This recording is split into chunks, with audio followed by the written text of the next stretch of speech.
So I wake up, go to my subscriptions using this method up here, which is the method that works.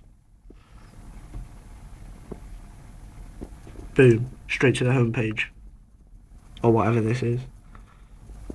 It's not the nice little drop down menu over there, what's worked for like 3 or 4 years. It's not that anymore. They make you use this stupid. I guess this is the homepage. I wouldn't know. I've never used this. I've always used that, but this just sucks. It straight up sucks. Because I've heard so many bad things about how the sub boxes mess up.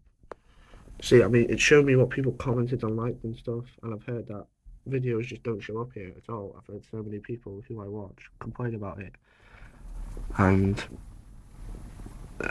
I'm just really pissed off, to be honest. Really pissed off. I did make a video a while back explaining how to use this feature up here to check subscriptions. That no longer works, I assume.